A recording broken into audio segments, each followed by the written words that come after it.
your lineup has a lot of familiar names. One name that's not in there is Ramon Urias. What's the situation? I'm just giving him one extra day, so everything feels good after today. He's going to be there tomorrow. Is that the same with Santander? Yeah. The reason that you changed to have Lopez, was Lopez following Ryan, following Hartman? Yeah. Yeah, we're just building Lopey up. Lopey will probably just throw an inning after Hartman. Do you have any sense right now of what you want to do with Lopez, whether it is start or bullpen, or is that something that's going to play out here? You know, I think our pitching staff, we have so many question marks that, you know, Lopey, we're just going to have him throw extended innings as the spring goes along and then make a decision there at the end. I was really impressed with how he threw out of the bullpen last year, how comfortable he was in the bullpen. So we're going to factor in everything and then make a call at the end with him. What have your conversations been like with him so far this spring, just attitude-wise and just being out here? Yeah, he was one of the first calls that night that the lockout was over, and he's in a great place right now, and smile on his face every day. His work has been phenomenal. His bullpens, live BPs have been lights out. Kind of what he showed at the end of the year last year out of the bullpen, that similar kind of stuff, and it's been a pleasure. I mean, it's just I think he's really enjoying himself right now. Just mentality-wise and stuff-wise for Jorge, is he someone who could just kind of take off in that bullpen role if that's where it lands at the end of this? I think you see some guys that happens where they kind of find a niche and find a role in the bullpen. I don't know if that's going to happen with him or not, but that, you know, it's a guy like Joe Kelly or those type of guys that have been starters a lot of their career, and maybe their stuff ticks up out of the pen, maybe shorter bursts. Sometimes guys don't want to know when to throw, know when they're throwing. Instead of having a 5-day routine, all those type of factors come into play, and you know, it's something we're going to look at with Lopey, and you know, love the guy, really believe in his arm, and I just want to do what's best for him. You've never really had a closer since you've been here, to put it mildly. Do you have a sense of what you want to do in the back end of the bullpen this year? Because obviously you have options with maybe Lopez or Wells, you know, Salser and Tanner's done it before. So what's your thoughts on how that might A little bit like the rest of our pitching staff, I'm not real sure right now. Yeah, I don't know. We'll see who's, you know, with not having any sort of guy that's done it for an extended period of time, you kind of go with, you know, last year we mixed and matched and tried all different sorts of things, and some guys took to it better than others, and the ninth inning is different, and that's never going to go away. That's why the premier guys get premier money, because it's a hard job to do, and we don't have a ton of experience in our bullpen. A lot of these guys have had either not much major league experience or rocky major league experience, and you know, I'm just going to do my best to try to find the right matchups that, you know, last 2/3 of the game or last third of the game. Do you think, with some of the guys that started last year briefly, you have, you know, 4 or 5 of them or 6 of them are contending for a starting spot. Can you see some of them being put into the bullpen to give you middle or long innings, or would you rather have them learn starting again at AAA? I think you're going to see. We're unsure about roster size in April. I think starters are not going to be built up league-wide like normal. So I think you're going to see length guys or potential starters coming out of the pen in length situations more than ever this year, just because of the shortened spring training.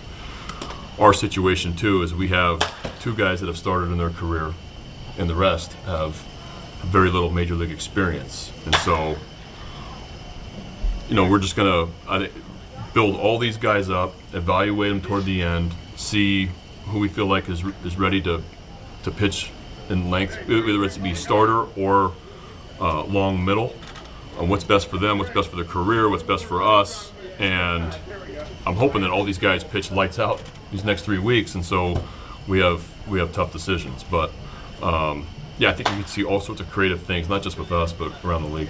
Logan, go ahead. Given that it is only 3 weeks, how much stock gets put in, and versus knowing these guys, having a lot of internal guys that help, just knowing their history, knowing where they came in this year compared to last year? I think more stock than normal when you have a team full of guys that are, or a bunch of guys kind of in similar places where a lot of these guys made their debut either in the last year or 2 years ago. You don't want to evaluate somebody on 3 or 4 outings in spring training, but it is going to play a part in the fact that they're all kind of in a similar boat right now. And number one, love for them to stay healthy, and number two, like to see them perform and like to see their stuff tick up from last year. Logan Gillespie and Felix Bautista are on your pitching list today, obviously added to the 40 earlier this offseason. What have you seen out of those guys so far, and what impressions are you looking for them to make today? Yeah, both guys got huge arms. I watched Bautista a little bit last year when he was in Norfolk. Love the size, love the arm strength. It's going to be 100. It's going to be about command with him because his stuff is incredible. He threw live BP the other day on the backfield, and he's really tough to square up. So I'm excited watching him this camp. Gillespie is somebody that I didn't know real well. I know we sent him to the fall league, added him to the roster, but somebody that's performed. He's got kind of a unique story as well. I think it's always fun. But it's a big arm as well, and he's throwing the ball well so far. So see what we got. Brandon, you've always emphasized the importance of good team defense. How is that aspect of this team trending in the time that you've been here? That's been one of our challenges, honestly. It's something we're going to take the next step. It's going to be we're going to have to play better team defense. And for the last few years, we've kind of had different guys in most spots, and so that's always been tough to kind of get that core. Eventually, you want to get a core infield and then kind of grow them. And in the last few years, we've just kind of mixed and matched a little bit, and so it's hard to play a consistent team defense over the course of 6 months when that's the case. I'm hoping that we can find a few of these guys can become core guys and can become guys that we can trust to play infield defense in the big leagues. A lot of them came from different organizations, and so you have to try to mold them as much as you possibly can quickly. But I think we're off to a good start, but we need to get a lot better defensively to be able to compete. Outside to your outfield, though, how would you rate that and the guys you can put out there? So the example of that's our outfielders, right? So Cedric, Hazy, and Santana have played a lot together, and you see really improvement in those guys, not only offensively but defensively, because they're used to playing with the guy next to them, and hopefully down the road, at some point that's how our infield looks. Can we see Mike Bauman get into a Grapefruit League game, and will he be sort of being read as a starter or reliever? Yes, another one of those guys that yes, you will, and then a guy that we're extending out to. So whether it's starter or long relief, but we're going to build him up to be a starter as of now, and then we'll see how it goes.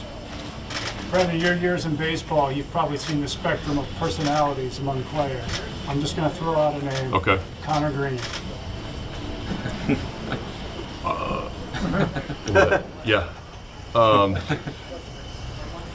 Fun. So I love having him around. It's he brings life to the field. He brings life to the clubhouse. He's funny. He's loose. He really enjoys the game. He plays the game like a 13-year-old kid out there. He keeps it a game in a business setting, and I just love his personality. I think I'm from California, so I can say it's definitely Southern California. It's Santa Monica. It's he's a free spirit, and he's fun to have around. Right. You mentioned 13-year-old kid, and I know you were asked about Colton, but yeah. I've asked some of the guys about being a dad. How does it feel for you to see him comfortable out here with these guys? Yeah, it's something I missed. He's grown up in the clubhouse, so he's been going to spring training with me since 2014, pretty much every day, 14 through 19. He grew up in Wrigley Field. He was a part of everything that we did over there. He was in the dugout. Not the dugout. He was in the clubhouse for every celebration we had. Travel with us at times. So he's used to this. And for the last 2 years, him not being able to, and me not having been able to have him around was hard for both of us. So it's fun to have him.